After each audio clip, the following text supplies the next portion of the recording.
Assalamualaikum warahmatullahi wabarakatuh. Innal hamdalillah nahmaduhu wa nasta'inuhu wa nastaghfiruh wa na'udzu billahi min shururi anfusina wa sayyiati a'malina. May yahdihillahu fala mudilla lahu wa may yudlil fala hadiya lahu. Asyhadu an la ilaha illallah wahdahu la syarika lahu wa asyhadu anna Muhammadan abduhu wa rasuluh. Allahumma salli wa sallim ala nabiyyina Muhammadin wa ala alihi wa sahbihi ajma'in, amma ba'du. Ma'asyiral muslimin wal muslimat yang dirahmati oleh Allah Subhanahu wa taala. Alhamdulillah pada pagi hari ini Allah taala memudahkan kita untuk mengawali aktivitas kita, bukan mencari rezeki dulu tetapi mencari ilmu. Bahkan kita awali dengan sholat subuh dengan berjamaah. Sholat subuh berjamaah pahalanya semisal orang itu sholat semalam suntuk. Subhanallah, ternyata untuk mencari pahala itu lebih mudah daripada mencari rezeki. Yang kedua, alhamdulillah kita berada di rumahnya Allah. Beliau bersabda, fa inna khairal biladi ilallahi masajiduha. Paling baiknya tanah di permukaan bumi ini adalah masjid. Jadi bapak dan ibu, masjid yang kita tempati ini lebih mulia daripada rumah kita. Karena rumah kita luas paling per 6, 7 atau 10. Dan kalau kita meninggal dunia selesai. Kalau anak kita, anak-anak yang beriman, akhlak mulia, insya Allah melanjutkan. Tapi masjid, walaupun kita meninggal dunia, ya, keluarga kita meninggal, masih ada pelanjutnya. Karena rumahnya Allah. Wa abghadul biladi ilallahi aswaquha. Dan tanah atau bumi yang paling dibenci oleh Allah Ta'ala pasar. Nah, karena pasar tempatnya orang ramai, terutama ibu-ibu. Nah, di masjid subhanallah. Dan kenapa masjid ini paling baik? Karena masjid ini fihi at-taqwa, untuk membina orang-orang yang baik. Makanya Rasulullah sallallahu alaihi wasallam ketika pindah dari Mekah, diusir oleh bangsa Arab Quraisy, pindah ke Madinah dan dibangun cari tanah dulu. Untuk apa? Mengumpulkan kaum muslimin. Dibangun masjid, dan masjidnya tidak semewah yang kita tempati ini. Ditata batakan kirinya dan dikasih yaitu atap dari pelapa kurma, didirikan sholat.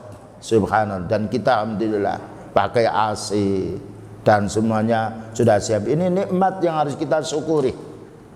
Dan karena masjid untuk membina manusia-manusia yang berilmu, membina manusia-manusia untuk beribadah. Dan ini pahala yang akan kita bawa nanti setelah kita meninggal dunia. Karena orang kaya tidak mungkin dikubur dengan hartanya, tapi dikubur dengan amal. Nah, inilah kaum muslimin wal muslimat, bagaimana kita bisa membekali diri sebelum kita meninggal dunia agar kita mendapatkan kenikmatan di akhiratnya nanti. Pertama, kewajiban kita untuk menuntut ilmu syar'i. Ilmu ini awal dari segala semuanya pekerjaan.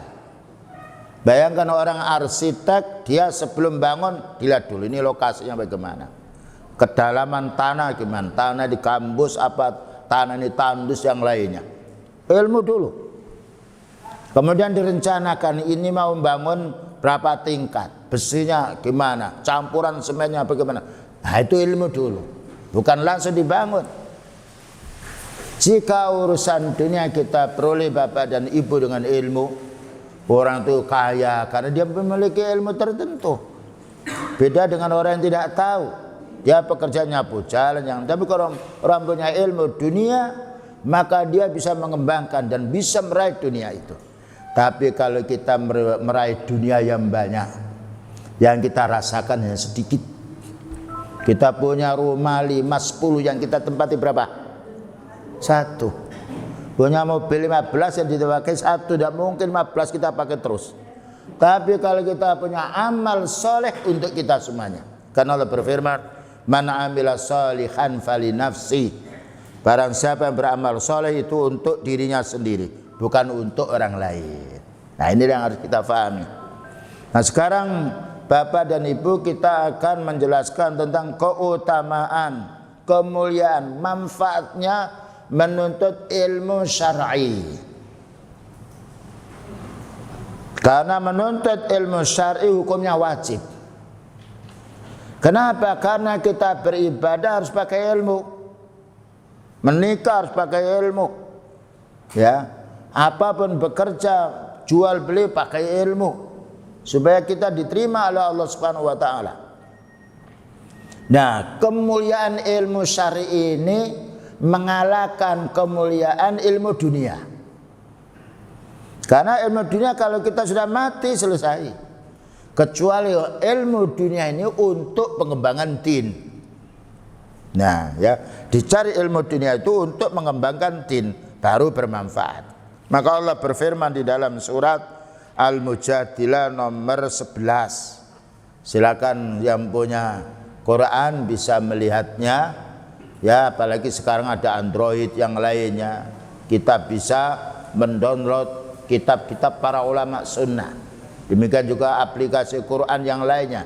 Ini manfaatnya ketika kita punya, yaitu perangkat lunak. Maka Allah berfirman, ya ayyuhalladzina amanu idza qila lakum tafassakhu fil majalisi fafsakhu yafsakhillahu lakum wa idza qila ansuzu fansuzu yarfa'illahu alladhina amanu minkum walladzina utul ilma darajat wallahu bima ta'maluna khabir. Itu surat Al-Mujadilah ayat nomor 11. Artinya, ya ayyuhalladzina amanu, wahai orang beriman. Subhanallah, Allah manggil orang beriman. Karena orang beriman adalah hamba Allah yang dikasih sayang oleh Allah. Bersyukurlah kita kaum muslimin wal muslimat kalau kita ini ditakdirkan oleh Allah Ta'ala orang berilmu, beriman. Tapi beriman mulia kalau menuntut ilmu dan diamalkan. Apa katanya Allah Ta'ala? Idza qila lakum tafassakhu, apabila ada orang mengatakan kepadamu longgarkan tempat taklim, ya. Ini menunjukkan longgarkan tempat taklim. Fafsakhu, berilah kelonggaran. Ini kalau bisa maju lagi, enak, ini masih kosong di sini. Ya. Taib. Nah. Wa idza qila sujud, dan ketika dikatakan padamu pindahlah, berdirilah. Fansuzu, maka berdirilah. Lalu Allah menjelaskan, yarfa'illahu alladhina amanu minkum walladzina utul ilma darajat. Maka Allah akan mengangkat derajat, kemuliaan orang beriman dan juga orang menuntut ilmu.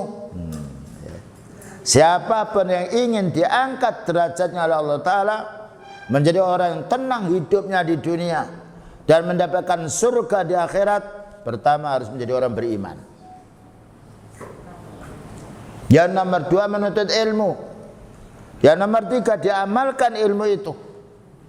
Bayangkan seorang arsitek, dia belajar sekian tahun, tapi kalau tidak dipraktikkan dalam bangunan tidak ada artinya. Seorang dokter, sekian tahun dia kuliah, setelah selesai kuliah tidak praktek, tidak ada manfaatnya. Ternyata faedahnya ilmu itu kalau kita amalkan.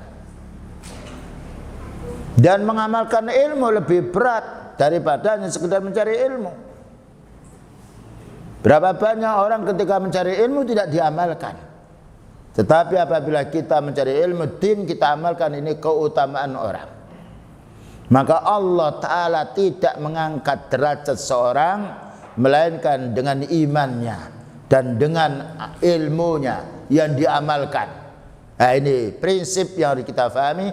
Siapapun yang ingin mulia hidupnya di dunia sampai di akhirat, wajib menuntut ilmu, kemudian diamalkan ilmu. Bayangkan para anbiya, para utusan Allah Ta'ala, mulai dari Nabi Nuh alaihissalam sampai Rasulullah sallallahu alaihi wasallam, dijadikan tentram hidupnya walaupun musuh banyak sekali.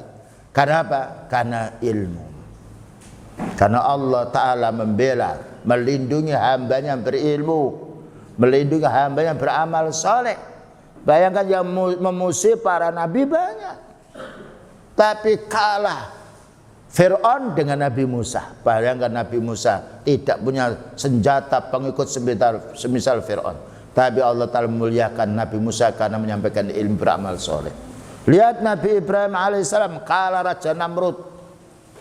Lihat Nabi Nuh alaihissalam menang yang dikalahkan kaumnya, dilanda banjir.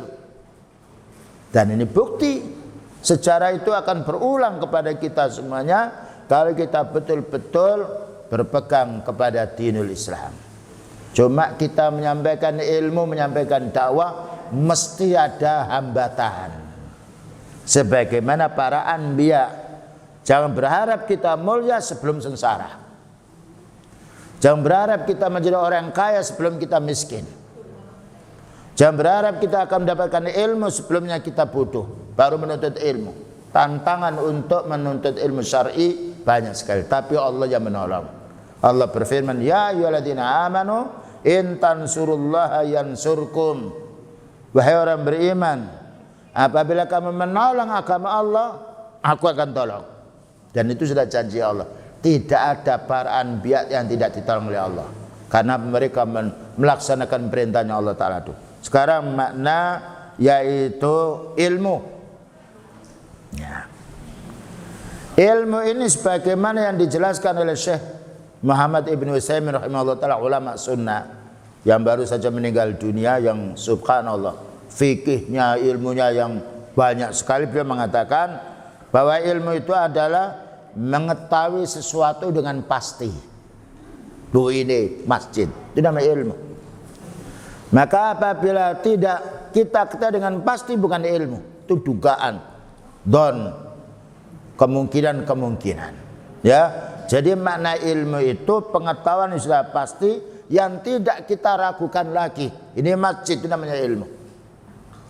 Sesuatu yang tidak bisa kita jangkau itu bukan ilmu. Ini makna menurut bahasa. Nah, sekarang makna menurut istilah. Menurut yang maksud, apa yang dimaksudkan ilmu yang mesti manfaat untuk kita? Bukankah manusia ingin bahagia? Bukankah manusia ingin beruntung?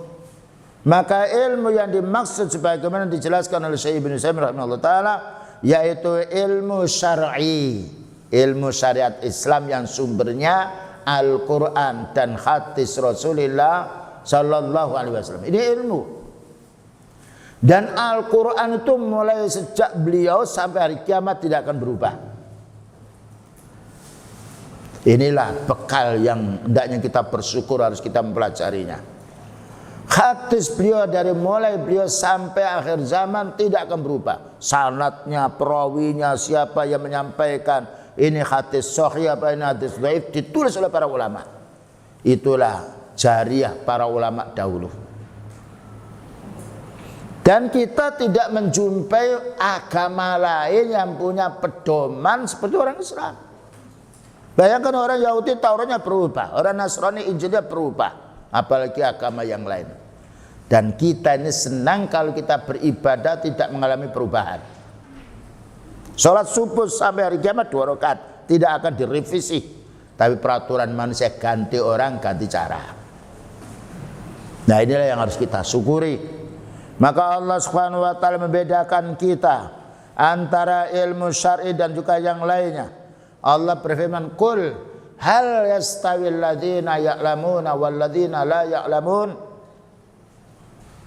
Maka wahai Nabi, tanya kepada umatmu, hal yastawi, apakah sama orang-orang yang punya ilmu din dan orang-orang yang tidak punya ilmu din? Tidak sama. Bayangkan orang punya ilmu din mau mencuri tidak berani, karena ada larangan. Mau berbuat jahat, mengurangi timbangan, tidak mau. Mau menipu orang, tidak mau. Faedahnya ilmu syar'i. Karena apa? Allah Ta'ala melihat kita. Dan Allah Ta'ala tidak mengantuk, tidak tidur. Ya. La ta'khuduhu sinatu wa la naum. Ini manfaatnya orang punya ilmu din. Tidak ada para anbiya yang meresahkan umat, mencuri, berbuat jahat, tidak ada. Kenapa? Mereka merasa diawasi oleh Allah. Demikian juga para sahabat sebelum dia masuk Islam menjadi orang kufur, pembunuhan, pencurian, pembegalan, ya, dan juga kerusakan banyak. Setelah masuk Islam, fa'asbahu, mereka menjadi orang-orang yang beriman, menjadi orang-orang yang baik. Jadi baiknya orang kaum muslimin wal muslimat dengan menuntut ilmu dan diamalkan ilmu itu. Sebagaimana beruntungnya orang masalah urusan dunia, dia cari dulu ilmu, lalu dipraktikkan, diwujudkan dalam amalan. Maka keberuntungan orang mukmin melebihi daripada keberuntungan urusan dunia. Karena kita punya dunia yang banyak, mati tidak mungkin dikubur dengan harta kita. Orang punya villa berapapun, meninggal dunia di kuburannya. Orang miskin juga begitu. Yang mengikuti kita, amal kita dan ilmu kita. Selanjutnya Allah Subhanahu wa taala berfirman. Selanjutnya beliau bersabda, ini hadis yang diriwayatkan Imam Bukhari, may yuridillahu bihi khairan yufaqihu fiddin. May yuridillahu bihi khairan, barang siapa yang dikehendaki oleh Allah Ta'ala orang itu baik, bukan buruk, yufaqihu fiddin, maka Allah memahamkan dia agama Islam. Siapa yang ingin baik, menuntut ilmu, lalu diamalkan, lalu didakwakan. Dan inilah pekerjaan para nabi, para utusan Allah Ta'ala, mulai dari Nabi Nuh alaihissalam sampai Rasulullah sallallahu alaihi wasallam. Ya, jadi Allah Ta'ala tidak menjadikan manusia yang paling baik di dunia kecuali orang menuntut ilmu Islam, ilmu Al-Quran, ilmu hadis, kemudian diamalkan. Makanya kita menjumpai orang itu bertengkar, suami istri, tetangga dengan tetangga, karena kebutuhan, karena hawa nafsu. Tapi kalau kita punya keluarga, dia muslim, dia berilmu, ada kesulitan apapun, Allah memberi kemudahan pada kita. Ya. Dan menuntut ilmu ini kaum muslimin dan muslimat melebihi kebutuhannya daripada menuntut dunia. Bayangkan kalau kita makan hanya cukup 1 piring, 5 piring tidak masuk ke perut kita. Tapi kalau kita menuntut ilmu 1 jam masuk semuanya. Manfaatnya ilmu. Dan ilmu ini tidak bisa dicuri oleh orang. Tidak bisa kita pinjam ilmunya orang. Tetapi ilmu ini harus dipelajari sendiri. Al-ilmu bitta'allum. Ini keistimewaan ilmu. Tidak ada orang bisa mencuri ilmunya para ulama. Makanya orang kafir itu dia bisa membunuh, bisa ini, bisa. Tetapi untuk mengambil ilmunya para ulama tidak bisa. Keutamaan ilmu din. Tapi kalau orang punya barang dipinjam tidak kembali. Punya barang dicuri hilang. Ilmu, siapa yang bisa mencuri ilmu? Siapa yang bisa pinjam ilmu? Tidak ada. Karena ilmu harus dicari sendiri. Kalau kita tidak bisa kerja, orang lain kita punya toko, tunggu toko saya, bisa. Ilmu tidak bisa kita wakilkan. Wahai anak, kamu saja yang belajar, nanti kalau sudah datang ke rumah ayahmu kasih ilmu, tidak bisa. Keutamaan ilmu, al-ilmu bitta'allum. Maka Allah Ta'ala menjadikan kebaikan kita. Bayangkan ya, kita itu masih menuntut ilmu sedikit, tapi sudah beda. Ada barang orang, ada uang jatuh tidak kita ambil, tapi kita umumkan. Kita tahu itu perbuatan jahat, kita tinggalkan. Kenapa? Merasa takut kepada Allah. Subhanallah. Baiknya orang punya ilmu. Makanya kita tidak melihat para anbiya yang menjadi resahnya umat kita, tapi justru resah umat itu dari orang kufar, orang-orang ahli bid'ah, orang-orang yang maksiat. Nah, kemudian juga perlu difahami, wa innal anbiya'a lam yuwarrisu dinaron wala mata', walakin warrasul ilma. Faman akhadahu bi khaddin wafirin Ya, sesungguhnya para nabi ini tidak membekali, tidak mewariskan kepada anak istrinya umat kecuali mewariskan ilmu. Bayangkan seandainya beliau meninggal dunia, gunung Uhud itu diwariskan, kita tidak akan dapat, akan direbut oleh orang Arab saja. Tapi kalau mewariskan ilmu dipelajari, diambil, tambah banyak kita. Ini perlunya kita mewariskan ilmu kepada masyarakat, terutama kepada keluarga kita. Ayo kita ajak untuk menuntut ilmu. Terkadang orang mendakwai orang, keluarganya sendiri tidak didakwai, keliru. Ngasih makan orang, keluarganya lapar, tidak dikasih makan. Bayangkan kalau orang tidak makan memang terasa laparnya, tapi kalau orang tidak menuntut ilmu tidak terasa ruginya. Inilah kaum muslimin wal muslimat yang kita fahami. Beliau meninggal dunia bukan mewariskan harta yang banyak, mewariskan ilmu. Karena kalau sudah ilmu ini diterima oleh si fulan, fulan mengamalkan, fulan berdakwah lagi. Makanya beliau itu tidak perlu dikirimi pahala. Karena dengan dakwah beliau menyebar Islam seluruh dunia. Subhanallah. Ada hadis, man dalla ala khairin falahu mislu ajri fa'ili. Siapa yang menunjukkan jalan yang baik, ada orang dia makan dengan tangan kiri, Pak makan dengan tangan kanan. Menunjukkan saja ini. Ketika dia makan dengan tangan kanan, kita yang memberi tahu itu mendapatkan pahala semisal orang yang makan dengan tangan kanan, tanpa dikurangi pahala orang makan dengan tangan kanan yang tadi. Keutamaan berdakwah. Ya, kalau para anbiya mewariskan ilmu, maka kita hendaknya demikian. Karena apabila mewariskan ilmu tidak habis. Tapi kalau mewariskan dunia, banyak anak ketika orang tua meninggal dunia bertengkar anak dengan anak karena apa? Rebutan urusan dunia. Tapi kalau kita bisa mewariskan ilmu kepada anak kita, keluarga kita, menjadi paling baiknya umat. Inilah wasiat Rasulullah sallallahu alaihi wasallam. Imam Syafi'i rahimahullah taala berkata, ya, disebutkan dalam kitab Syarah At-Takhawiyah juz 1 halaman 18. Qala al-Imam Syafi'i rahimahullah taala, semua ilmu, semuanya ilmu selain Al-Qur'an hanya menyibukkan diri. Semua ilmu selain Quran menyibukkan diri, meruwetkan pikiran. Tapi kalau kita membaca Al-Qur'an, difahami maknanya, para ibu-ibu membaca Al-Quran difahami maknanya, menjadi tenangnya jiwa. Karena Allah Ta'ala tidak menjadikan tenangnya jiwa hamba ini kecuali dengan ilmu. Allah berfirman, ala bidzikrillahi tatmainnul qulub. Ingatlah dengan zikrullah. Zikrullah termasuk menuntut ilmu, diamalkan itu dan didakwakan, menjadi tenangnya jiwa. Ternyata ketenangan jiwa bukan dengan harta yang banyak. Ketenangan jiwa itu dengan iman, dengan beramal soleh. Bayangkan manusia yang paling miskin Rasulullah sallallahu alaihi wasallam. Bayangkan Aisyah pernah mengatakan 3 hari berturut-turut belum pernah beliau itu selama 3 hari itu makan roti yang ada air dengan kurma al-aswadani. Tapi indah hidup itu. Ini beliau ya sebagai panutan kita. Tapi masya Allah dalam masalah urusan ibadah, bangun malam sampai bengkak kakinya sholat. Masjid dikunjungi terus. Dan kekuatan kaum muslimin itu 5 sehari semalam itu 5 kali berkumpul di rumah Allah. Kalau ada apa-apa di masyarakat, bangkit orang-orang beriman. Dan ini yang ditakuti oleh orang kafir. Subuh sudah ada, Isya sudah ada, Maghrib ada, Zuhur ada, Asar ada.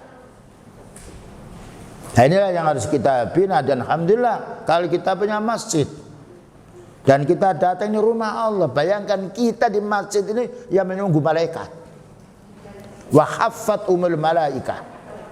Nah, tanpa kita ngasih bayaran sama malaikat, ditunggu. Makanya man dakhalahu kana amina. Siapa yang masuk masjid aman dia. Karena di masjid hanya mendengarkan taklim, tidak bicara masalah urusan dunia. Dan juga malaikat itu mendoakan Allahumma firlahu, Allahumma arhamhu, Allahumma tub alaihi. Ya Allah, ini hambamu ya. Ampuni dosanya ya Allah yang masuk di masjid ini. Ya Allah rahmatilah, ya Allah terimalah tobatnya. Doanya malaikat ini tanpa kita minta kepada malaikat. Tapi Allah menyuruh. Keutamaan orang yang masuk di masjid yang mau mendengarkan taklim, yang mau beramal soleh. Selanjutnya Al-Imam Ibnul Qayyim Al-Jauzi mengatakan, ini muridnya Al-Imam Ibnu Taimiyah, al-ilmu qala Allah Ta'ala wa qala Rasuluhu sallallahu alaihi wasallam wa qala ahlul irfan. Ilmu itu adalah firman-Nya Allah. Satu. Ilmu itu adalah sabdanya Rasulullah sallallahu alaihi wasallam. Ilmu itu adalah keterangannya para sahabatnya Nabi. Itu ilmu. Kenapa? Karena Allah Ta'ala yang berfirman. Hadis, Allah Ta'ala memberi wahyu kepada beliau. Para sahabat mengambil ilmu dari beliau sallallahu alaihi wasallam. Ini namanya ilmu yang mesti manfaatnya. Ya, tidak ada kita salat jamaah tukaran tengkar. Tidak ada orang siam sama siam tengkar. Ternyata dengan ibadah menundukkan jiwa, melunakkan hati. Apalagi kalau kita membaca, coba ya, dihitung satu hari membaca satu lembar saja dengan artinya. 5 hari sudah banyak ilmu kita. Kalau saya tanya, kita memegang HP ini satu hari 5 menit atau 10 menit? Berak kita bawa, iya. Sholat bahkan diletakkan di depan, jangan. Sholat ini jangan dilinung. Kenapa pergi diletakkan di saku, lalu sholat diletakkan di depannya? Keliru ini. Letakkan di saku, matikan dulu. Ya, supaya tidak ada yaitu yang sifatnya mau menyambung kita atau terdengar suara yang lainnya. Ini para ibu-ibu hendaknya diam. Ya ini. Itu namanya an-nasihah. Apa kata beliau? Istausu bin nisa'i khaira. Seringlah kamu menasihati wanita. Kenapa tidak laki-laki? Karena wanita apa? Kurang agama. Nah, ya. Dan juga kurang akalnya. Makanya saksinya wanita 2, laki-laki 1. Alhamdulillah dinasihati diam. Ini faedahnya nasihat. Ya. Baik, kita lanjutkan. Al-Imam Ibnul Qayyim memberitahu ilmu itu Al-Quran. Ilmu itu hadis beliau sallallahu alaihi wasallam. Ilmu itu keterangan para sahabat. Nah ini yang harus kita paham. Sekarang banyak Al-Quran terjemah. Coba pagi satu lembar di mana nih diterjemah dengan terjemahnya. Hadis, banyak hadis Arba'in Nawawi, hadis Riyadhus Shalihin, hadis Bulughul Maram tentang masalah hukum, Riyadhus Shalihin masalah akhlak, itu sudah dijual. Cuma kita menanya diri kita, sudahkah kita membaca ini? Padahal ini untuk kebaikan kita dunia dan untuk pengantar kebaikan kita di akhirat. Kalau kita satu hari bisa membaca Al-Quran 1 lembar dan maknanya banyak keilmu-ilmu, mengalahkan kita sepekan sekali di masjid. Karena di rumah ada waktu, terutama malam hari, bangun malam, sholat, memohon kepada Allah Ta'ala, baca kitabnya Allah Ta'ala dan artinya, karena kita bukan orang Arab. Nah kalau tidak tahu nanti menanya. Dan kalau sudah begitu Al-Quran dibaca, diamalkan, menjadi paling baiknya umat. Mana mungkin kita mau mencuri ayatnya, kalau mencuri dipotong tangannya. Mana mungkin kita akan berjudi. Orang berjudi maka dia akan dihukum. Nah inilah kebaikan kita menuntut ilmu. Selanjutnya, ilmu yang paling pokok yang harus kita dahulukan, yaitu ilmu tentang tauhid. Nah, mengenal siapa pencipta kita ini, siapa yang memberi rezeki kita ini, siapa yang memberi kesehatan kita ini, dan siapa yang menjadikan kita ini tenang, hanya Allah. Ya. Jadi ilmu yang pertama yang harus kita pelajari, ilmu tentang tauhid, beribadah kita kepada Allah. Bukankah Allah Ta'ala berfirman dalam surat Adz-Dzariyat nomor 56, Wa ma khalaqtul jinna wal insa illa liya'budun. Allah berfirman, dan tidaklah aku menciptakan jin dan manusia melainkan supaya beribadah kepadaku, beribadah kepada Allah. Beribadah maknanya tunduk, mau melaksanakan perintahnya Allah, mau meninggalkan larangannya. Melaksanakan perintah Allah mesti baik, tidak ada yang jelek. Karena Allah Ta'ala merintah kita yang baik. Meninggalkan larangan Allah Ta'ala mesti kita aman, mesti baik. Dan yang dilarang oleh Allah Ta'ala itu kalau kita langgar mesti bahaya. Kenapa kita dilarang mencuri? Maukah barang kita dicuri? Jawabnya gimana? Tidak mau. Kenapa orang itu mau berbuat zina? Maukah putrinya, istrinya dizina? Tidak mau. Jangan berbuat zina. Kenapa kita dilarang mengurangi timbangan? Kalau kita membeli dikurangi timbangannya, ridho apa tidak ridho? Tidak ridho. Kalau menjual jangan mengurangi timbangan. Sama. Jadi Allah Ta'ala melarang kita itu cocok dengan fitrah kita. Jangan membunuh orang karena kamu dibunuh tidak mau. Jangan mencuri barangnya orang, barangmu dicuri juga tidak mau. Jangan kamu berzina karena keluargamu dizina juga tidak mau. Subhanallah. Faedahnya ilmu syar'i kaum muslimin wal muslimat. Tetapi kita masih sedikit menuntut ilmu syar'i. Coba 24 jam ini ya, itu tidak pernah dikurangi oleh Allah Ta'ala. 1 jam setengah saja atau 2 jam baca ayat Quran dan hadisnya, mesti kita menjadi baik.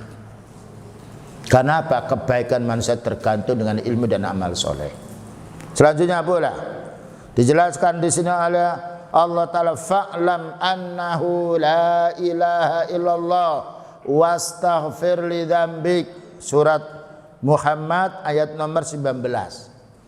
Berilmulah, Allah Ta'ala berfirman, berilmulah. Ilmu apa? La ilaha illallah, ilmu tauhid. Kenapa ilmu tauhid? Karena Allah yang menciptakan kita. Siapa yang ngasih nafas kita? Allah. Siapa menjadikan kita sehat? Allah.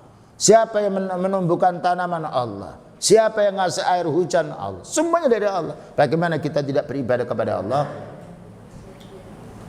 Nah, inilah kekurangan kita. Maka dengan menuntut ilmu kita bisa meningkatkan ibadah. Dan tidak ada orang yang rugi ibadah. Karena orang beribadah itu pahalanya untuk dirinya sendiri. Allah berfirman, man amila salihan fali nafsi. Orang beramal saleh untuk dirinya. Subhanallah. Ya, bukan untuk orang lain. Kita taklim, kita yang dapatkan pahala. Yang tidak taklim tidak bisa minta, aku minta pahala, mesti tidak bisa. Tapi orang punya dunia, punya harta, anaknya minta, cucunya minta, istrinya minta, saudara minta, bisa. Tapi kalau ilmu, amal soleh tidak bisa diminta. Karena yang berilmu dia mendapatkan, yang beramal dia mendapatkan pahala. Selanjutnya pula, jadi ilmu yang paling pokok kaum muslimin wal muslimat, bagaimana kita mengenal Allah dengan bertauhid, mengamalkan perintahnya, meninggalkan larangannya. Cuma kita tidak mungkin bisa mengamalkan perintahnya tanpa belajar. Ini pentingnya kita menuntut ilmu. Sebagaimana orang membangun masjid rumah, kalau dia tidak mengerti tentang material, tidak mengerti tentang kekuatannya, pondasinya, tidak mungkin akan bisa bangun. Ternyata ilmu itu awal dari segala sesuatu. Dan juga menuntut ilmu agama ini wajib Bapak dan Ibu. Kalau menuntut ilmu dunia tidak wajib.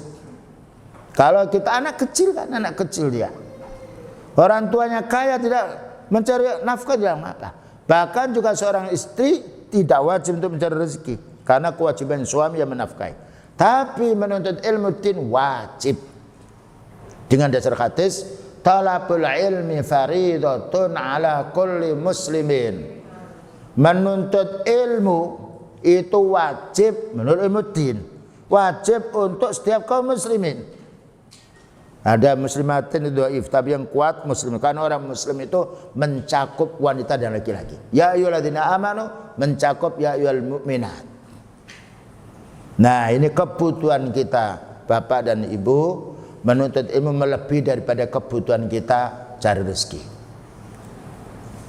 Karena kalau kita satu hari mendapatkan 100 juta umpamanya, yang masuk ke perut kita hanya sedikit. Bahkan makan satu porsi 250.000 dengan satu bungkus nasi 5.000 sama kalau sudah masuk perut. Enaknya makan di mana? Di lidah, dikecap-kecap lama ya hilang. Kalau sudah masuk perut sudah.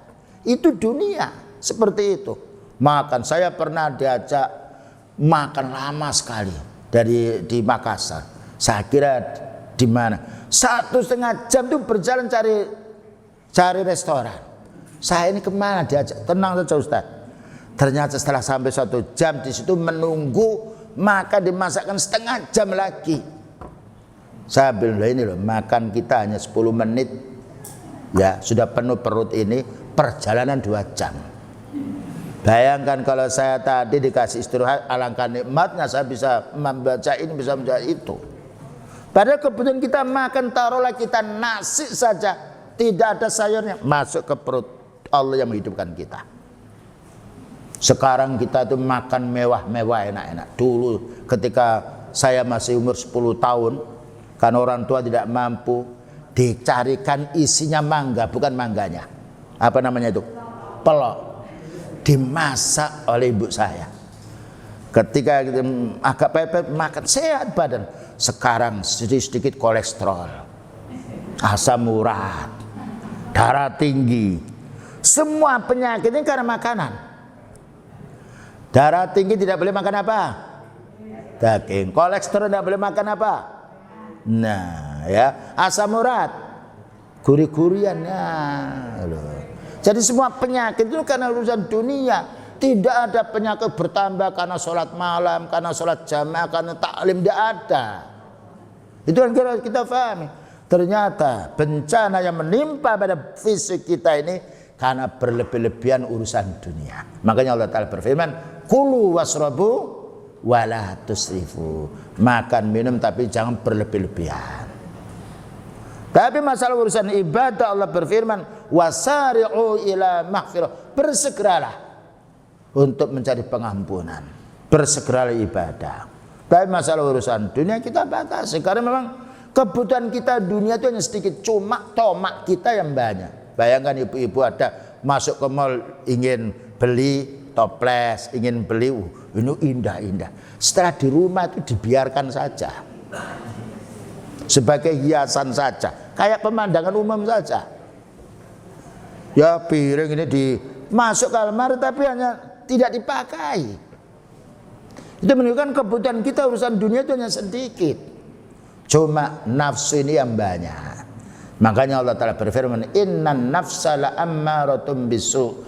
Kamu jangan mengikuti hawa nafsumu, karena hawa nafsu itu menyuruh kita yang tidak baik. Selanjutnya pula, kemudian juga Allah Ta'ala menjelaskan tentang baiknya manusia ini bukan dari karena urusan dunia, bukan dari karena gemuknya kurus, yang bukan, tetapi karena memahami din dan mengamalkan.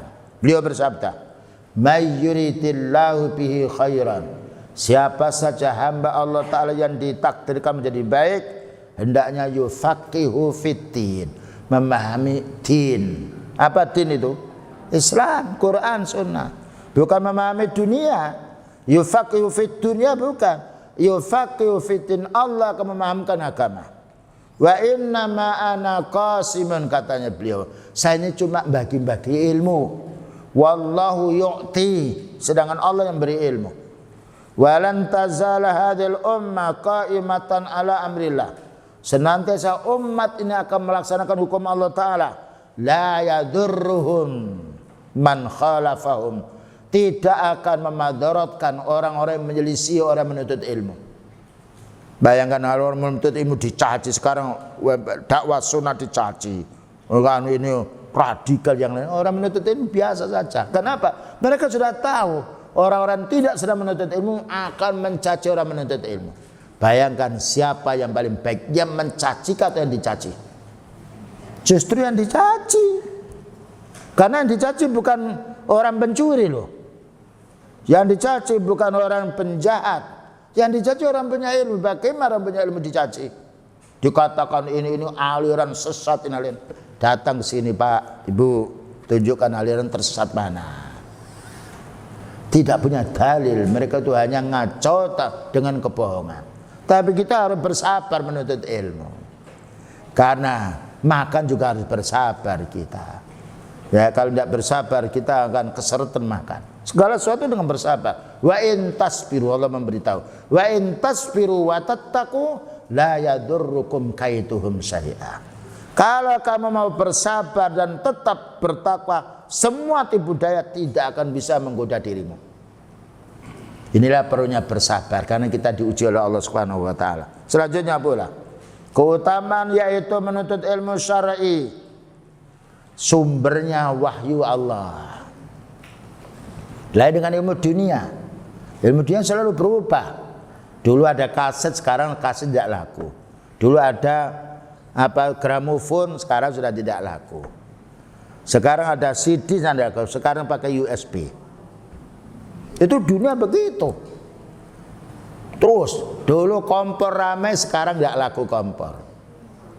Rugi pengusaha-pengusaha tertentu. Tidak ada orang menuntut ilmu beramal selalu rugi. Karena apa? Yang meneliti, yang menilai Allah. Dan ilmu Al-Quran sunnah tidak pernah berubah. Tapi kalau urusan dunia selalu berubah. Ya. Berapa banyak pengusaha dia bangkrut karena sudah tidak laku. Apalagi sekarang teknologi canggih. Ya, setiap saat akan tampil, setiap saat akan tampil. Ya, yang mereka beli dulu tidak laku. Tidak ada agama Islam yang dalil yang tidak laku. Karena itu dari Allah Subhanahu wa taala dan dijamin oleh Allah taala penjagaannya dan keasliannya. Maka Allah taala berfirman, kenapa kita harus menuntut ilmu syar'i? Wa ma yantiqu 'anil hawa in huwa illa wahyu yuha. Itu surat An-Najm ayat nomor 34. Rasulullah SAW bicara itu bukan dengan hawa nafsu, tetapi bicaranya adalah wahyu, nah, dari Allah. Makanya kalau kita baca Al-Quran, baca hadits tidak pernah berubah. Alhamdulillahirabbil alamin, semenjak kita belum lahir sampai nanti mati tetap alhamdulillahirabbil alamin. Ini nikmatnya kita belajar ilmu ya. Kalau ilmu dunia mengikuti perkembangan. Ya. Kalau sudah yang lama dulu cangkul, sekarang sudah tidak mau cangkul dia. Dan dulu tidak ada obat ini, sekarang ada obat ini. Sia-sia yang sudah dulu, yang dipakai yang baru. Nanti ada yang baru lagi. Nah, ya sekarang banyak orang memakai mejukom, ya masak yang lain. Dulu pakai kayu. Tapi orang desa ya tetap saja dia pakai kayu. Ya, karena nikmatnya nasi dengan yang pakai kayu lain dengan pakai listrik. Subhanallah. Tapi begitu ke perkembangan dunia. Namun din tidak ada perubahan. Sholat subuh 2 rakaat sampai kita meninggal dunia juga 2 rakaat. Kemudian juga Islam yang kita pegang ini tidak pernah mengalami perubahan. Sholat subuh 2 rakaat sampai kita meninggal dunia 2 rakaat. Siam pada bulan Ramadan, kapanpun siam Ramadan. Hari raya 1 tahun 2 kali ya 2 kali. Tidak pernah berubah. Bukankah kita enak kalau peraturan tidak pernah berubah? Tapi kalau sebentar berubah kita bingung loh. Dulu begini kok sekarang begini. Begitu manusia selalu merubah. Tapi Allah Ta'ala memberi peraturan kita, peraturan tetap yang menjadi mudah. Maka Allah berfirman, inna nahnu nazzalna dzikra wa inna lahu lahafidun. Surat Al-Hijr ayat nomor 9. Inna sesungguhnya kami itu Allah. Nazzalna dzikra, yang menurunkan Al-Quran ini. Wa inna lahu lahafidun, dan saya menjaga keutuhan Quran ini. Bagaimana Allah Ta'ala menjaganya? Dijadikannya hamba-hambanya hafal Quran, dia jadikannya hafal tafsirnya. Ini nikmatnya kita beragama Islam. Tanya hukum, baca Quran. Hukum ini ada semuanya. Bagaimana kalau istri dengan suami bertengkar? Ayatnya An-Nisa. Bagaimana dengan anak? Ayatnya surat Al-Isra. Bagaimana dengan tetangga? Banyak sekali pertanyaan yang kita tanya, Islam, Quran menjawab. Tapi kalau peraturan dunia beda, ganti orang ganti peraturan. Karena apa? Karena rumusan manusia. Bahkan orang sedih loh, kemarin begitu sekarang ganti. Gelisah terus. Tapi dengan Al-Quran, karena kekalnya peraturan dari Allah Ta'ala itu, kita merasa enak.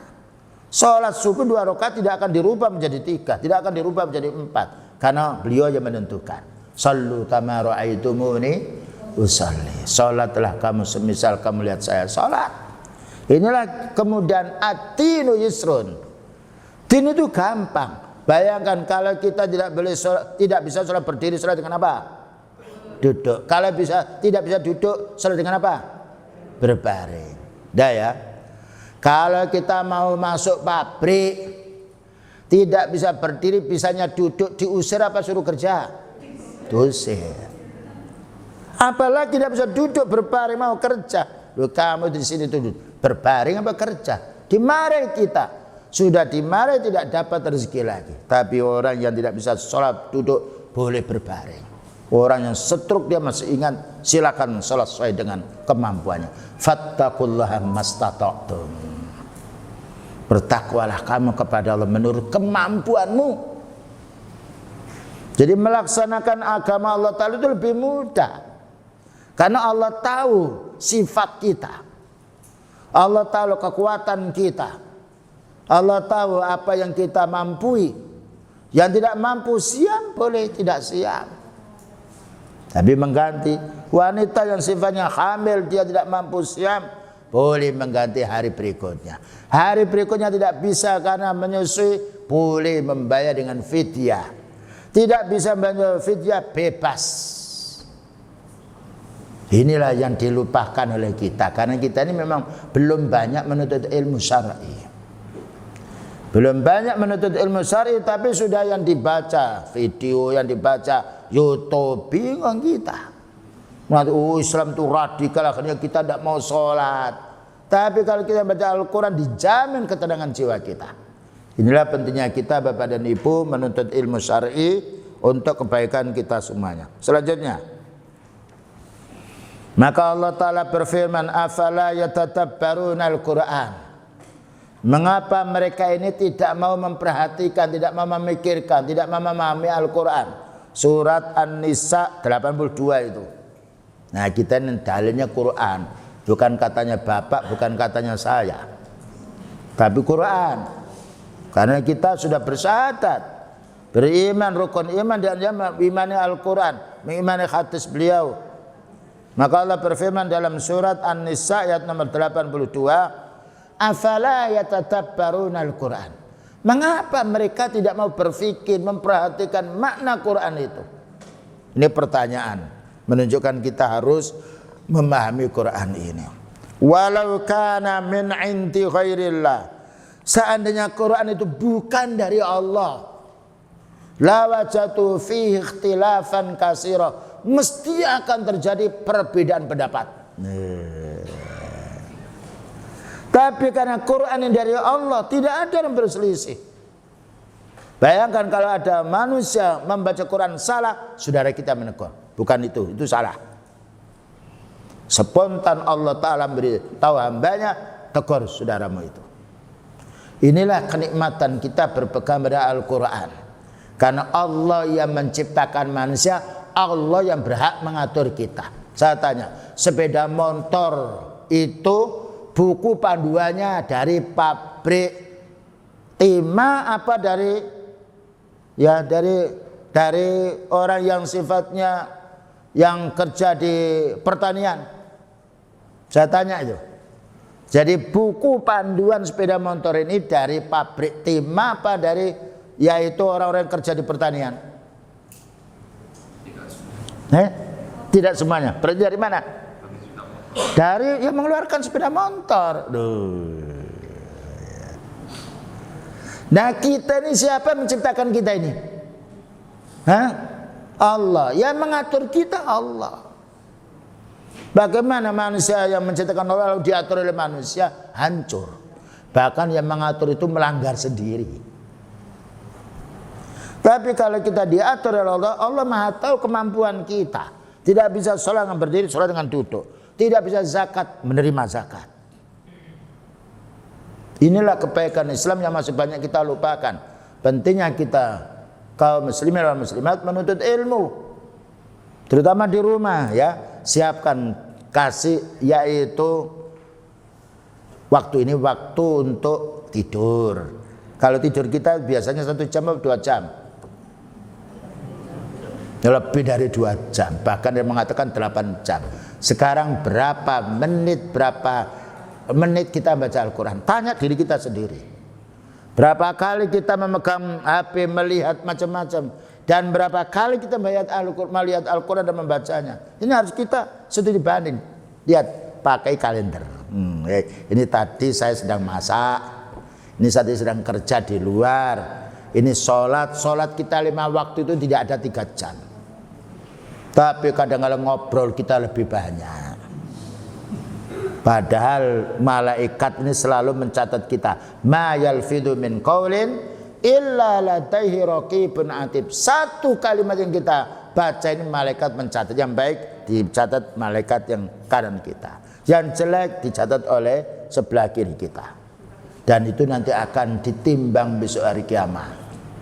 Fa amma man sakulat mawazinu fahuwa fi 'ishatir radiyah. Siapa yang timbangan amal baiknya berat akan masuk surga. Wa amma man khaffat mawazinu fa ummuhu hawiyah. Siapa yang timbangan amal baiknya ringan, yang berat dosanya, masuk ke neraka hawiyah. Inilah faedahnya kita kaum muslimin wal muslimat, yaitu menuntut ilmu. Jadi Allah Ta'ala menanya kepada kita dalam surat An-Nisa 82 tadi, sudahkah mereka itu memahami Quran? Sudahkah membaca? Sudahkah diamalkan? Walau kana min inti ghairillah, seandainya Quran itu bukan dari Allah, mesti berselisih satu sama lain. Tapi karena Al-Quran dari Allah, kita mendapatkan ketenangan hidup. Kemudian juga Islam itu mudah kita amalkan. Tidak ada peraturan yang paling mudah kecuali hukumnya Allah. Bayangkan orang yang sakit sholatnya tidak seperti orang yang sehat. Wanita yang haid boleh dia tidak sholat dan tidak harus bayar sholatnya. Tapi kalau siam, maka dia harus membayar siamnya kalau mampu. Kalau tidak mampu, dia membayar fidyah. Subhanallah, indahnya Islam.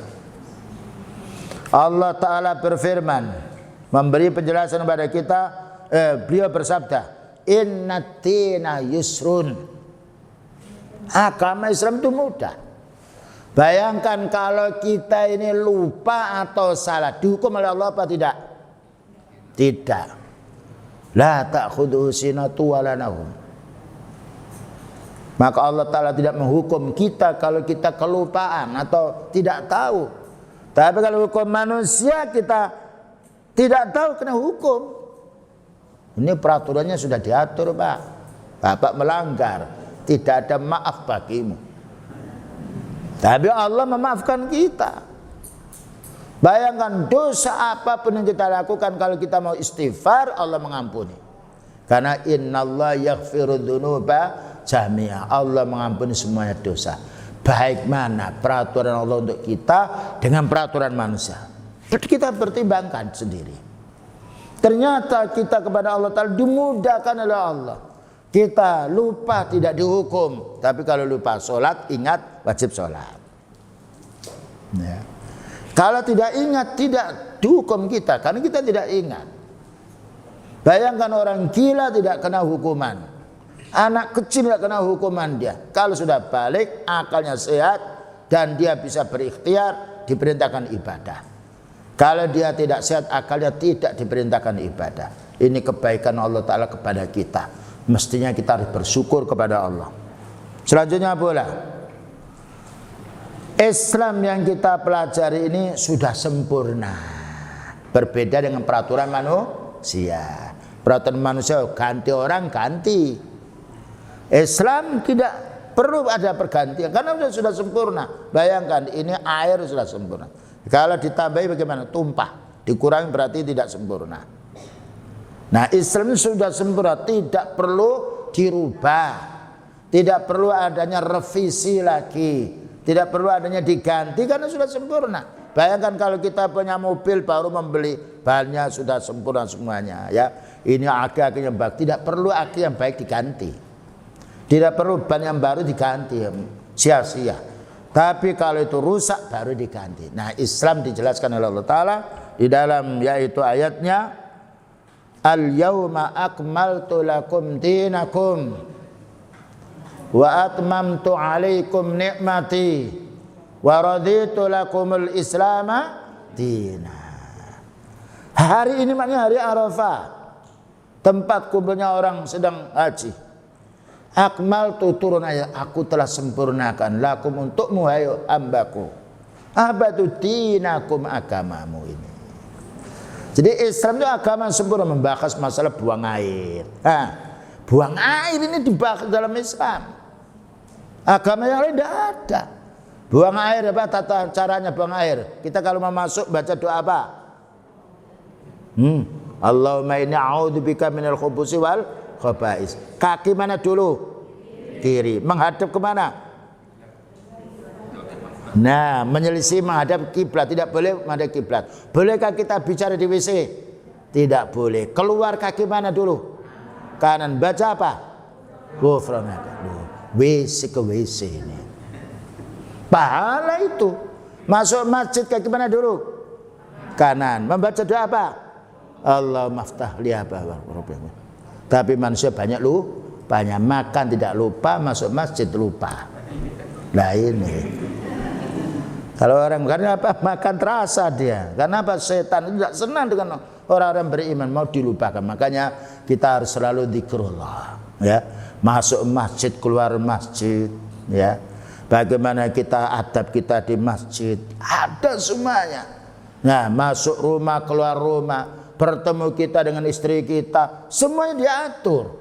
Di pasar, dagangan, jual beli, pinjam-pinjam, ada semuanya. Tinggal kita ini yang belum apa? Belum membacanya. Dan masih banyak yang belum kita kenal. Padahal itu sudah sempurna. Kesempurnaan din ini akan kita tahu kalau kita belajar dan kita amalkan. Wa atmamtu alaikum nikmati, dan aku sempurnakan nikmatku ini kepadamu ya wahai hambaku. Sudah, butuh apa saja Allah Ta'ala siapkan. Bayangkan kita setiap hari butuh pernafasan. Kalau kita nafas ini kita tersedak-sedak masuk eksogen, harus bayar. Padahal setiap hari kita menghembus, ya, mengeluarkan racun, menghirup udara dari Allah Ta'ala tanpa kita membayar. Bagaimana kita tidak bersyukur kepada Allah? Kemudian juga Islam tidak bisa dibantah. Islam membantah, Islam tidak bisa dibantah. Makanya orang ahli bid'ah itu marah sama ahli sunnah. Karena ahli sunnah bacakan ayat, bacakan hadis. Siapa yang bisa menolak ayat? Tidak ada. Karena ayat itu firman Allah. Siapa yang bisa menolak hadis yang sahih? Tidak ada. Karena itu adalah sabdanya beliau. Ini harus kita syukuri, ya. Maka Allah Ta'ala berfirman, yaitu dalam surat Al-Maidah yang nomor 4, wa tilka hujjatuna atainaha Ibrahim ala qaumihi. Inilah hujjah kami, katanya Allah Ta'ala, dalil kami yang kami karuniakan kepada Nabi Ibrahim agar mendakwai kaumnya. Narfa'u darajatim man nasya'u, kami angkat beberapa derajat kemuliaan bagi orang yang saya kehendaki, yaitu Allah. Inna rabbaka, karena Allah Ta'ala adalah Maha mengetahui kita semuanya. Nah, jadi Allah Ta'ala menjadikan kita kaum muslimin, kita itu punya senjata yang kuat. Senjata ini tidak bisa dilawan dengan pistol. Senjata Al-Quran. Apapun orang salah, kita nasihati dengan Quran. Fadzakir bil Quran, ingatkan dengan Al-Quran. Ya, makanya kalau kita mau mempelajari ilmu Quran dan mau mengamalkan, mudah. Pertanyaan apapun kita jawab dengan Quran, kita jawab dengan hadis. Ada orang salah, kita menegur, Pak, ini yang betul, ini dalilnya. Inilah kesempurnaan, kemuliaan kita mempelajari ilmu Al-Quran. Dan ilmu yang paling manfaat ilmu Al-Quran. Tidak ada yang bisa mengalahkan manfaatnya Al-Quran, karena Al-Quran itu bicaranya Allah, ya. Siapa saja yang membaca Al-Quran dan diamalkan dan didakwakan menjadi orang paling baiknya manusia, tidak ada yang bisa menandingi kebaikan kaum muslimin. Ketika kaum muslimin itu dia menuntut ilmu Al-Quran, diamalkan dan didakwakan. Dengan keterangan dari Al-Imam Ibnul Qayyim Al-Jauzi, Allah Ta'ala menghibur Rasulullah SAW dengan berimannya ahli ilmu dan menyeru agar dia mengambil sedikit pun kepada orang, dan menyeru agar mereka menuntut ilmu pada orang punya ilmu. Ya, kita tidak menuntut ilmu kepada orang yang bodoh.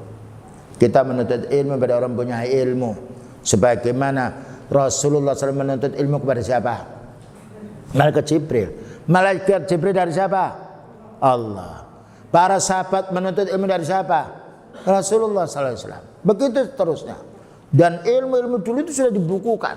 Semuanya qala Allah Ta'ala wa qala Nabi sallallahu alaihi wasallam. Lihat kitabnya Riyadhus Shalihin, qala Allah Ta'ala wa qala Nabi. Lihat Bulughul Maram, qala Nabi sallallahu alaihi wasallam. Lihat Al-Qur'an, qala Allah Ta'ala. Ini ilmu yang masih kurang kita pelajari. Padahal ilmu Al-Quran itu untuk mengatur kehidupan kita di dunia supaya bisa benar diridhoi Allah Ta'ala, dan untuk mendapatkan kemuliaan kita di akhiratnya nanti. Dan ilmu din ini tidak sulit membawanya. Nah, berbeda dengan ilmu dunia. Tidak sulit membawanya. Kenapa? Mudah dihafal. Siapa yang bisa mencuri ilmunya orang? Tidak ada. Mencuri duit banyak, mencuri harta banyak, karena ilmu yang menjaga Allah. Ya, kalau kita hafal Quran, hafal dalilnya, kita pergi bersama kita ilmu itu, kita tidur bersama kita ilmu itu. Ini faedahnya ilmu din. Bertambah banyak orang memahami ilmu din, bertambah nikmat hidupnya. Dan inilah yang masih kurang kita menuntutnya. Makanya dengan taklim ini kita dianjurkan manfaatnya menuntut ilmu supaya kita bisa terangsang. Makanya para nabi itu tidak cemburu. Kenapa orang kafir kaya? Kenapa beliau miskin? Kenapa? Kenikmatan hidup itu kenikmatan dengan ibadah. Dan ibadah itu akan kita nikmati dengan dasar ilmu.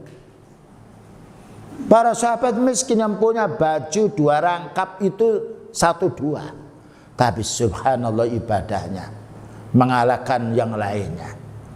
Ya, itu kehidupannya para sahabat. Demikian juga Rasulullah Sallallahu Alaihi Wasallam. Kalau kita lihat sejarahnya, yaitu beliau berkeluarga. Ketika ada tamu, ada orang miskin masuk ke rumahnya, tidak ada kurma. Masuk ke rumahnya istrinya lagi, tidak ada kurma. Ya, nggak ada wahai Nabi. Padahal ini paling baiknya umat, paling baiknya manusia, panutan kita. Ternyata paling miskinnya orang, tapi paling baiknya manusia. Selanjutnya pula bahwasanya kenikmatan ilmu din ini bisa kita peroleh kalau kita belajar. Kalau urusan dunia kita bisa wakilkan. Kita orang bodoh urusan dunia, punya duit bisa ambil orang. Ayo kerjasama dengan saya, buat pabrik. Kita tidak harus membuat pabrik. Ambil orang yang mampu menunggu pabrik kita selesai. Kita di rumah bisa. Tapi kalau kita menuntut ilmu syar'i tidak bisa diwakilkan. Karena orang menuntut ilmu dia yang dapat, seperti orang makan dia yang kenyang. Orang minum dia yang segar. Inilah perumpamaan menuntut ilmu syar'i dengan menuntut ilmu dunia. Kita punya pabrik 10 tidak harus pergi ke pabrik semuanya. Pakai kontrol CCTV boleh. Apalagi sekarang ada yaitu alat-alat yang canggih melihat dari jauh. Ya, melihat dari orang pergi jauh pakai GPS sudah bisa. Tapi kalau ilmu tidak bisa. Al ilmu bit ta'allum. Ilmu itu harus dipelajari sendiri. Selanjutnya pula perumpamaan orang-orang menuntut ilmu diumpamakan apa oleh Allah? Diumpamakan oleh Nabi apa? Seperti hujan yang turun di tanah yang subur. Nah, kita baca dulu. Ini perumpamaan orang menuntut ilmu syar'i dan mengamalkannya. Masalu ma ba'asani Allahu bihi. Perumpamaan Allah Ta'ala mengutus saya itu Nabi Muhammad sallallahu alaihi wasallam, minal huda wal ilmi, yang mana Allah Ta'ala membekali saya petunjuk dan ilmu. Allah Ta'ala membekali beliau yang paling banyak petunjuk dan ilmu. Kama salil ghaisi, seperti hujan. Kalau hujan itu untuk menumbuhkan apa? Tanaman. Untuk menyuburkan tanaman. Maka ilmu untuk menyuburkan ibadah dia dan untuk menjadi baiknya manusia. Tidak ada manusia yang paling baik kecuali orang punya ilmu dan diamalkan, seperti para sahabat, utusan Allah. Ya. Jadi orang menuntut ilmu ini diumpamakan oleh Allah Ta'ala seperti Allah Ta'ala menurunkan hujan. Dan manusia itu butuh hujan. Kalau tidak ada hujan mati tanaman. Manusia butuh ilmu. Kalau tidak ada ilmu menjadi orang kafir, menjadi orang paling jeleknya manusia.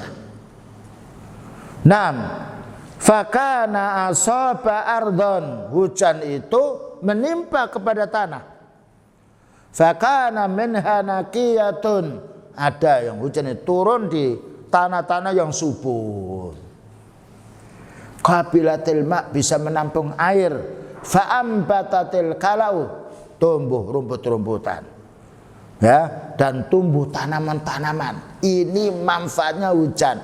Manfaatnya ilmu menjadi sebab baiknya dirinya, menjadi sebab baiknya umat. Subhanallah. Begitu beliau mengumpamakan orang menuntut ilmu seperti Allah Ta'ala menurunkan hujan. Hujan itu dibutuhkan oleh manusia. Mati kita kalau tidak ada air. Tanaman kita mati, binatang kita akan mati. Maka mati manusia itu hatinya kalau tidak punya ilmu.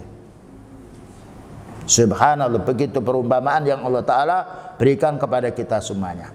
Kemudian juga Allah Ta'ala tidak menjadikan bersihnya jiwa manusia ini kecuali dengan ilmu. Maka Allah berfirman dalam surat Ali Imran nomor 164. Laqad mannallahu 'alal mu'minina. Sungguh Allah Ta'ala memberi karunia kepada orang mukmin, bukan orang kafir. Ini harus kita syukuri. Apa itu karunianya? Idh ba'asa fihim rasulan. Tatkala Allah Ta'ala mengutus seorang utusan dari jenis manusia, supaya ada kesamaan, bukan dari malaikat. Kalau utusan dari malaikat mungkin kita menanya, oh itu kan malaikat. Tapi kalau dari jenis manusia, beliau bisa siam, kita hanya bisa siam. Ya, beliau sholat berarti kita bisa sholat. Beliau menikah berarti kita bisa menikah. Beliau tidur kita tidur. Beliau bangun kita bisa bangun. Itu suri tauladan kita. Yatlu alaihim ayatihi. Nah ini Allah Ta'ala mengutus Nabi Muhammad SAW. Pekerjaannya apa? Membacakan ayat kepada umatnya.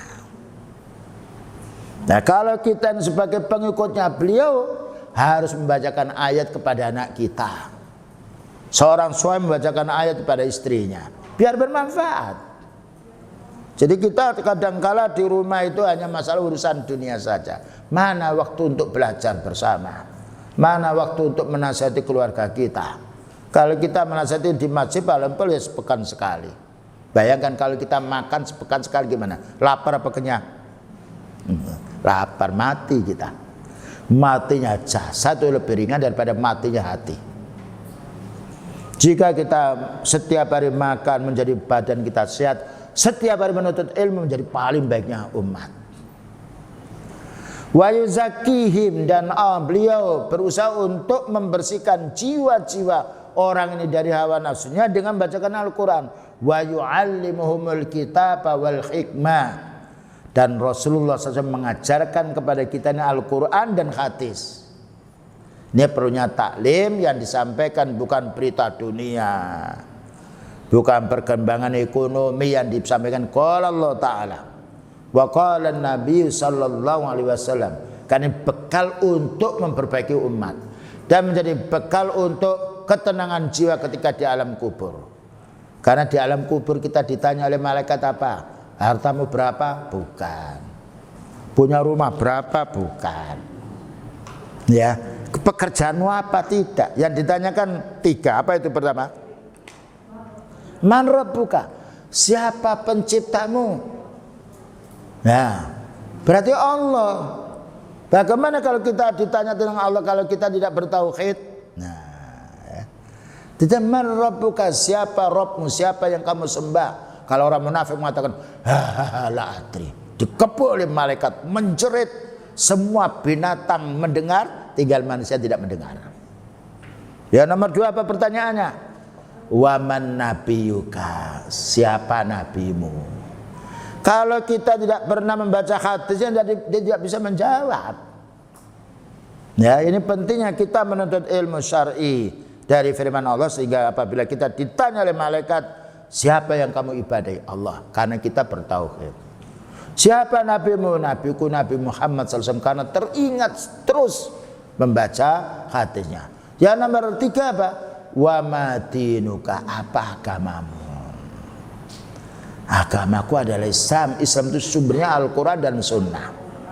Nah, inilah pentingnya bagaimana kita berdakwah. Qala Allah Ta'ala wa qala Nabi, mengambil para asatid yang menjelaskan kepada kita, inilah ayatnya, inilah hadisnya. Karena 2 ini tidak pernah berubah, tidak pernah berganti, dan menjadi sebab bekal kita untuk kebaikan kita dunia dan akhirat kita. Baik, barangkali itu yang dapat disampaikan. Mungkin masih ada pertanyaan 1-2. Silakan dari jamaah apabila ada yang bertanya.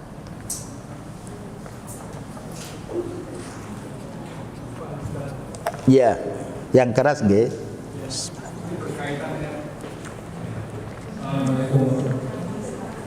Waalaikumsalam warahmatullahi wabarakatuh. Diskusi.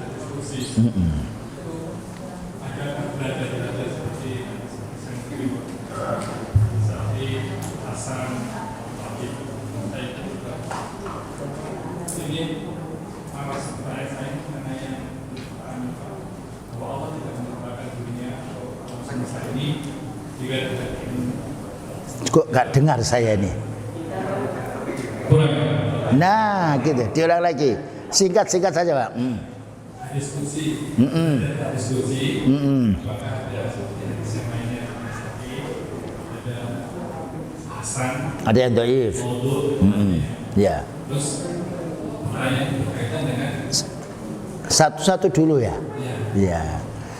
Hadis qudsi itu maknanya qala Nabi sallallahu alaihi wasallam qala Allah.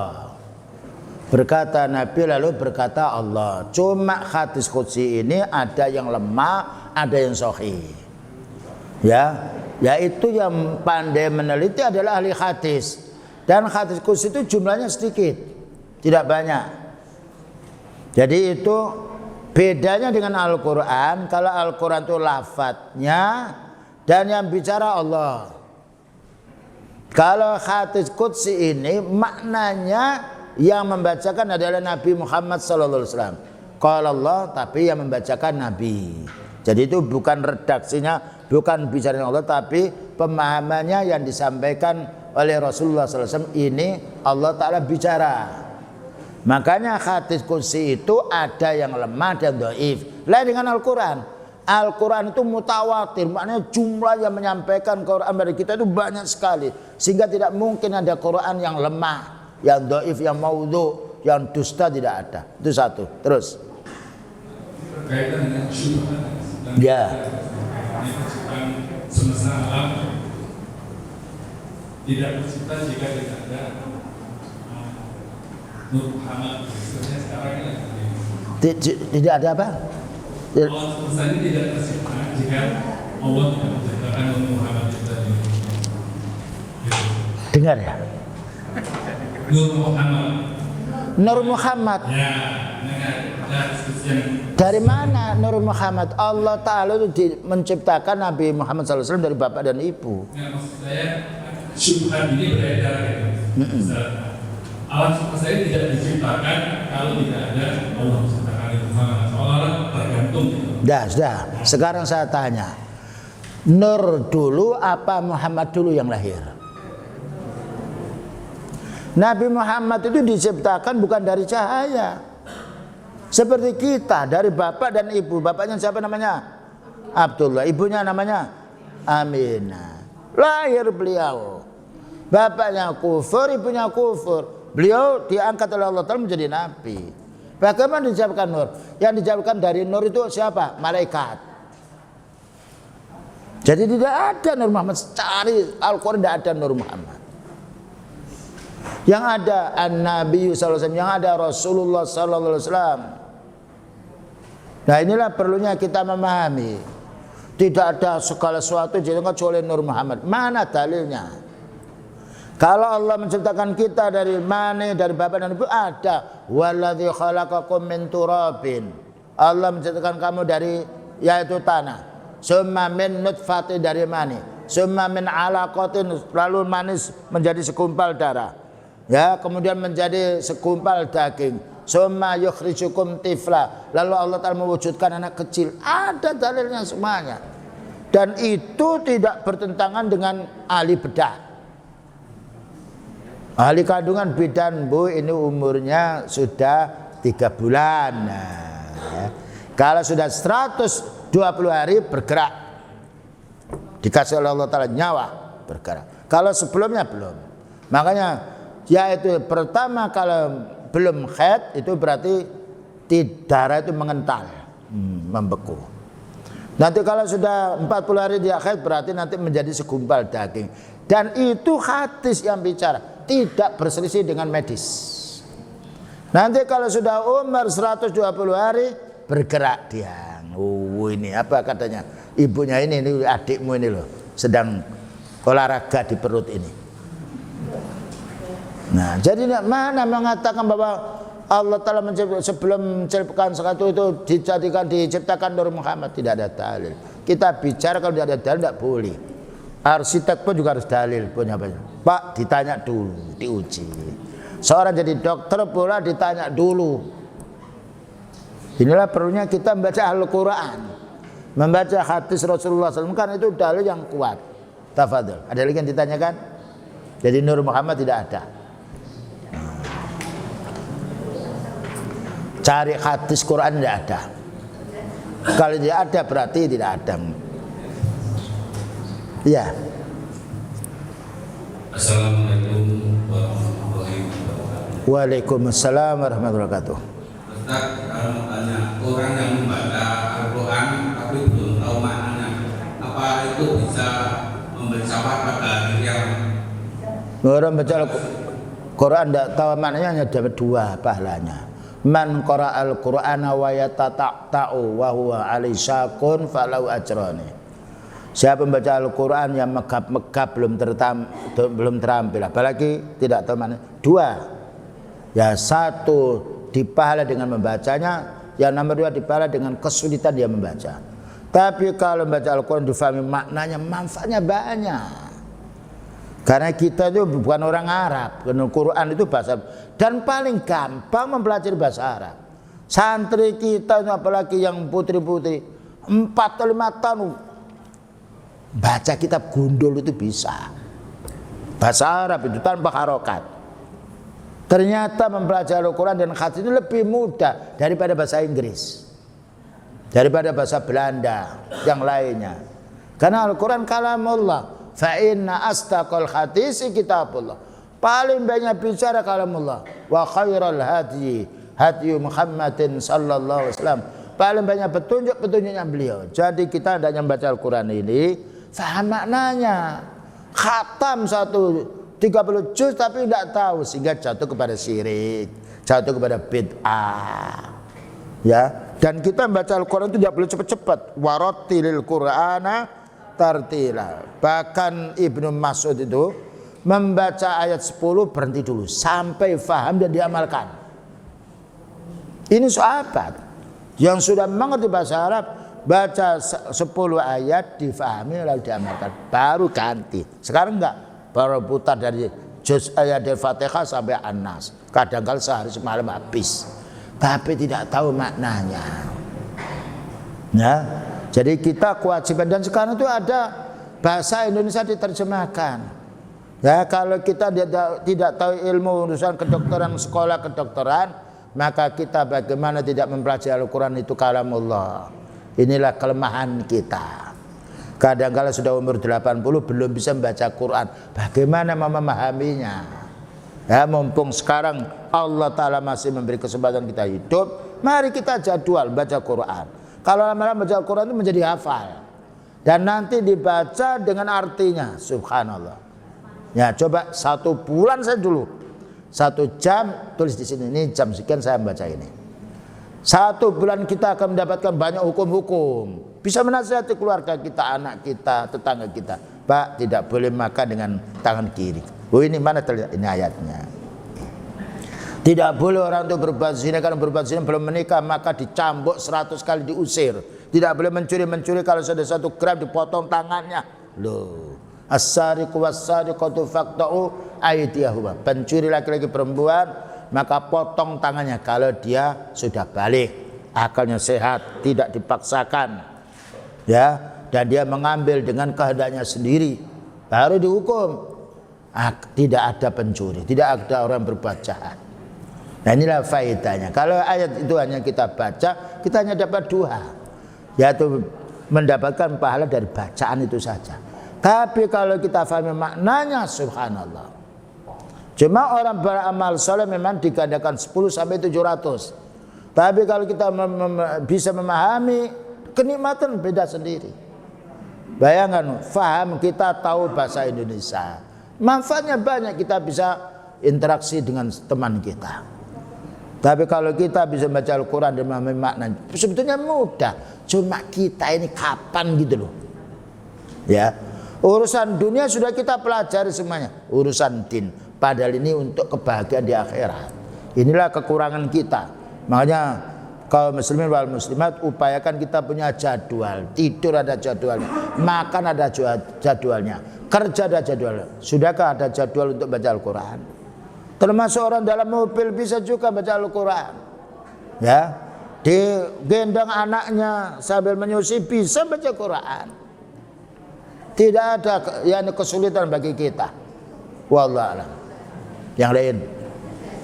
Ustaz, bagi wanita Ustaz. Nah, orang perempuan itu kalau di sholat subuh terus baca Al-Quran, terus sholat subuh itu boleh apa enggak Ustaz? Gimana tadi? Orang suruh. Iya. Itu boleh apa enggak? Ya, bagus. Jadi tentang setelah sholat subuh, ya, kemudian setelah terbit matahari gitu ya. Kalau syuruk itu pas terbitnya matahari. Istilah syuruk itu memang tidak ada, itu istilah dari perkataan orang. Kalau kita sholat duha ada. Sholat duha itu setelah terbitnya matahari. Ya, setelah terbitnya matahari beberapa saat kita dianjurkan sholat duha, itu sholat awabin, sholatnya orang bertobat. Cuma setelah terbit matahari kemudian langsung sholat, itu sebagian ada yang mengatakan hadisnya lemah, artinya tidak kuat. Barang siapa sholat setelah sholat subuh lalu duduk di situ, tidak keluar, tidak omong-omong, lalu setelah terbit matahari sholat 2 rakaat, maka pahalanya seperti haji dan umroh, hajjan wa umroh. Sebagian ulama mengatakan hadisnya lemah, ada lagi mengatakan hasan yang dikhasakan oleh Syekh Albani, ya. Tapi kita sholat duha lain lagi. Sholat duha itu namanya sholat awabin, sholatnya orang tobat, minimalnya 2 sampai 8. Bahkan kalau kita malamnya itu lupa, ya, ketiduran tidak sholat malam, maka beliau sholat 12 rakaat. Gantinya sholat malam.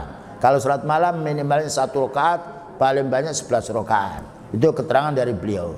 Jadi kalau kita bermaksud setelah taklim matahari sudah terbit, kita bermaksud sholat duha, tidak mengapa. Cuma sholat duha ini biasanya diamalkan sekiranya matahari sudah agak tinggi, ya, agak tinggi, dan ibaratkan anak unta itu sudah kegelisahan dia bangun, itu waktunya sholat duha sampai sebelum duhur.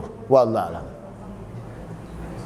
Jadi di situ untuk sholat yaitu suruk ini ada hadisnya, cuma ada sebagian ulama yang melemahkannya dan ada pula menghasankan, maknanya boleh diamalkan. Wallahu a'lam bishawab. Tidak usah dikerjakan misalnya. Ya, bagi orang mengatakan dhaif tidak usah dikerjakan. Tapi sholat duha tetap loh. Sholat duha itu lain. Sholat duha itu setelah terbitnya matahari beberapa saat gitu. Ya. Kalau sholat suruk itu yaitu tadi setelah yaitu suruknya ini sudah lewat daripada suruk.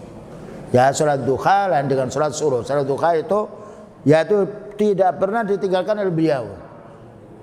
Namanya sholat awabin, sholat tobat. Ya. Terkadang di rumah, terkadang pula di tempat yang lain. Memang hal ini berselisih sebagian ulama tentang sholat suruk. Silakan tidak mengerjakan, silakan boleh mengerjakan bagi orang yang sifatnya yaitu memahami hadis itu adalah hadis yang hasan. Wallahu a'lam. Dan paling banyak setelah wudhu sholat 2 rakaat. Kapan saja boleh, kecuali pas terbitnya matahari tidak boleh, pas matahari di atas tidak boleh, pas tenggelamnya matahari tidak boleh. Tapi kita setelah sholat subuh beberapa saat setelah taklim mau sholat sebelum terbitnya matahari boleh, tapi pas matahari terbit tidak boleh. Wallahu a'lam bishawab. Cukup. Baik bapak-bapak dan ibu-ibu yang dirahmati Allah Ta'ala, alhamdulillah pada pagi hari ini kita dimudahkan oleh Allah Ta'ala untuk menuntut ilmu. Semoga apa yang kita peroleh ilmu ini oleh Allah Ta'ala dimudahkan untuk kita amalkan dan juga kita dakwakan kepada keluarga kita. Wa sallallahu ala nabiyyina Muhammadin wa ala alihi wa sallam. Subhanakallahumma bihamdika asyhadu an la ilaha illa anta astaghfiruka wa atubu ilaik. Walhamdulillahirabbil alamin. Wassalamualaikum warahmatullahi wabarakatuh.